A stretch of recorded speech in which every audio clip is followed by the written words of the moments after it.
Hello and welcome to this video. My name is Carrie Ann. If you're new here, thank you for stopping. And if you've seen some of my other videos, welcome back. This is just going to be a little short video sharing a unique vintage doll that I came across and bought at the thrift store, which was quite a surprise, honestly. And since the snow is officially falling outside of my window, I thought it would be a good time to talk about her. And yeah, just share her because she reminds me of my other 18-inch doll. She's not quite 18 inches. I think she's a 15-inch doll. And I just think she has a really cool story. I really enjoyed kind of the detective work I had to do to discover who she was, what doll she was. That's always kind of a fun feature when you find a unique doll or a doll in the wild and you're like, well, who is she? And yeah, well, first I'll just bring her up to show. I don't know if she will be a permanent member of my collection. Like, she's really darling, but also she's just kind of that bit different, like doesn't fit the overall feel of my collection, which is really vinyl dolls. So I don't know, there's this really amazing lady that I met locally who, which I will be sharing in my Christmas video, did some amazing restoration work on a composition doll of my grandma's.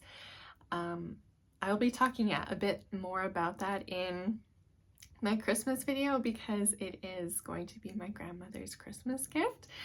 But yeah, I met this lady and she's literally got, her house is almost like a museum. It's filled with so many interesting treasures and collections.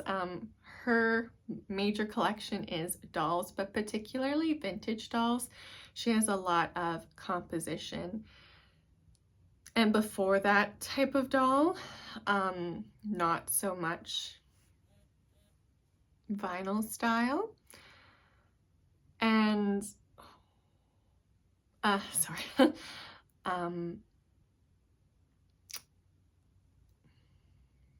So yeah, I have this kind of thought of potentially reaching out to her and seeing if she would be interested in adding this doll to her collection if I really don't feel like I have a home for her in my collection. But, and please pardon the mess. This room just becomes a disaster when it's a holiday season because I've literally got like 3 different projects on the go for different things and trying to do stuff for videos, and then I'm also just like hiding all my Christmas gifts in here, so everything just kind of starts to feel a bit overwhelming in this room. But okay, long story short, here I'll show you the doll. I'll give kind of a full view here, and then I'll come and bring her a little bit closer. I know some people are a bit more unnerved by some of the more vintage style dolls, but surprisingly, when I actually look at like her face mold and like the face mold of an American Girl, you know, it's very similar. I think maybe it's kind of the hair and a bit of like the face painting, the way they do the face paint, that makes it a bit surprising. But the thing that is so incredible with this doll is that for being composition, she has literally no, I think they call it crazing, where it's like the top layer has like little cracks in it. It's like kind of what happens to china plates as well, where you start to see just like little cracks and stuff in the surface. She does have some other pardon this, like her other composition does have some cracks in it, but to not like to have her face like it's literally in perfect shape is quite astounding.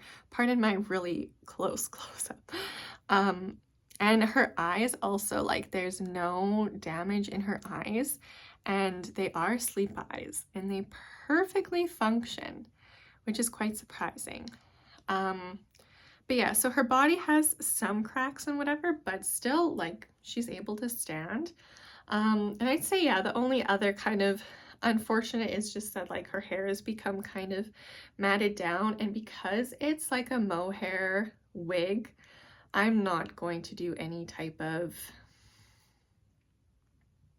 you know, combing, restoration, whatever. It would probably just, you know, pull the hair out and stuff because it's so old.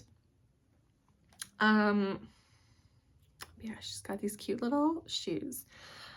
If you can guess, this was my only hint when I was looking into the doll, because when I first picked her up, I was kind of nervous, like, lifting up the back of her hair. I didn't want to like unglue the wig or something, so I kind of didn't first try to see if she had a neck stamp. So I was first kind of going blindly off of like vintage composition doll figure skating, because this outfit screamed figure skating to me.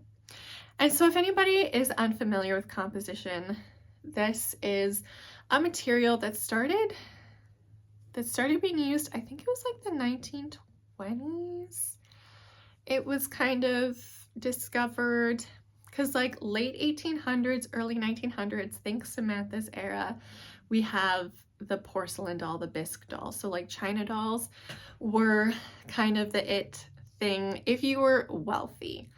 Obviously still rag dolls would have been very popular for young girls, but the it doll was porcelain. But of course, with porcelain came always the risk of breakage, breaking, shattering, whatever. Those dolls are not super durable for child's play. So then, yeah, I think the 1920s-ish, maybe like after the war, they discovered this method of molding dolls, and they call it composition, which it basically is like very finely ground wood, so it's like wood powder mixed with like glue, and I think some potentially other additives, some coloring, I'm not too sure, but yeah, it's basically wood and glue, and then they make this kind of mixture, and then you could put it into the molds and press it, and then it would dry hard.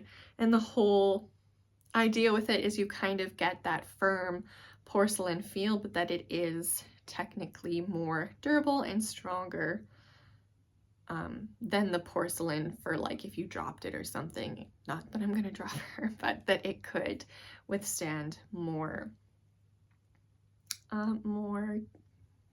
play. So yeah, so they kind of took off, I know for sure the 30s, but I'm imagining that it must have been kind of in creation in the 20s. A composition doll, I think, is what is featured as like Molly's mini doll. The nurse doll is supposed to be a composition doll because they were very popular in the 30s and the 40s. But yeah, so I had vintage, I had figure skating, and composition to go off of when I was first searching.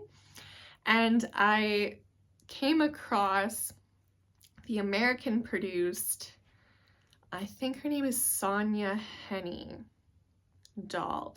And it looked very similar, but yeah, the whole premise was like she was this figure skater who was quite popular in the 30s, 40s, because then she also would star in like movies in the 40s. So they made this doll after her, and she wore these type of kind of figure skating outfits. So I came across her, which led me down this interesting rabbit hole where I watched this one of her films. Oh, what was it called?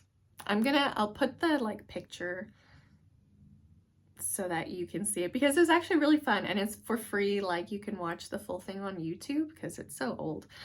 And it's a black and white vintage film, and they end up going, it's very wintry, so it's fun to watch in the winter. They end up going to this like ski resort, ski chalet. So I still didn't quite know who this doll was, but I was led into like watching this film. And then at the end, there's this beautiful, like if you just even go to the end of the film to watch Sonia's figure skating. She does a whole figure skating routine at the end. They do this beautiful, there's like a bunch of other people that also are skating, but she then is obviously the star. And it's just beautiful, the trees. And I think it must have been like a skating rink that then they have like a thin layer of water on the top. I've never seen that before in person, but because it literally had this perfect mirroring effect. So she's skating and then there's the perfect mirror image of her because there's like this water on the surface of the ice. So it's beautiful. Even if you just go to watch that, put it on loop for the figure skating vibes, it's really awesome. But yeah, the whole movie was kind of quite charming, very musical. It's got that big band music, and surprisingly my toddler was even like, oh, I'll watch this. So I was quite surprised. Okay, this is 11 minutes, let's wrap this up. So yeah, so then the next day or something, I actually peeled up her hair a bit and saw that it said a Reliable doll made in Canada.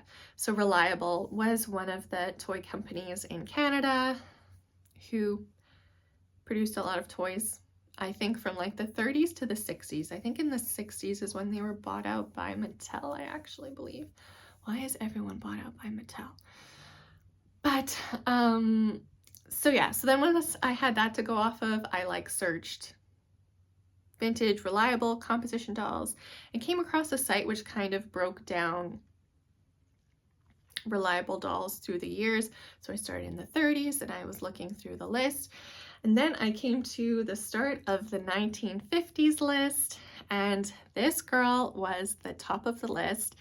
So she is a 1950 Barbara Ann Scott, I think 15-inch or 16-inch composition doll. And Barbara Ann Scott is kind of interesting because of the way my rabbit hole went. She was a Canadian figure skating star, and in 1948 she was the first place winner at the Olympics that year. So she took home like Olympic gold in 1948, and then they obviously, I imagine, put into production this doll as a way to kind of celebrate her achievement. And I imagine maybe, you know, girls were quite smitten with her at the time, being that she had just won at the Olympics.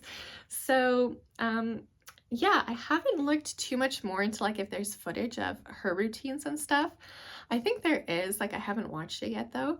So that's something I'm interested in. Like, this is the thing, I love when you get to go on like, just, you get to discover new stuff. That's the fun about being an adult, and just like being able to be interested in whatever you're interested in and take it where it leads you. So like you start off being interested in dolls, and you know, the fashion gives it away, and it just leads you into really cool things. And I think figure skating is such a nice, obviously, winter hobby. Not that I am a figure skater, I literally can just go in loops and barely stop myself if I have some skates on. But yeah, I think technically she's supposed to have like a thing that makes her shoes look like a skate at the bottom, but maybe that part like came off and now it's just the shoe left. But yeah, like all of her paint is so intact, and her face is not cracked. Her eyes open and close so well.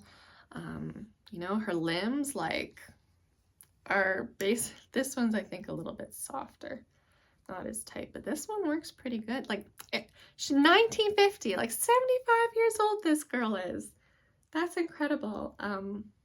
So yeah, I saw her, I thought I had to pick her up because I had to pick her up. But like I said, I think that maybe there is a better home for her locally, hopefully, that, you know, might enjoy her better long term. I just don't, yeah, I don't know if she belongs here. but like she even has the little teeth. Like, these dolls are amazing. But yeah, I just thought she was a really unique thing to share, especially now that winter is here, and to encourage you to maybe go check out some vintage figure skaters and enjoy the beauty and aesthetics of that while you're bundled up inside. Or if you're adventurous, go find your own skates and give it a try. Just getting out there on some ice when the time is right. But this is Barbara Ann Scott. She actually lived until 2012. I saw she passed away. She had a nice long life. And this doll is also having a nice long life. I can't believe she's 75 years old. But yeah, I hope you enjoyed getting to see this really cool vintage doll. And I hope to see you again soon. Bye-bye.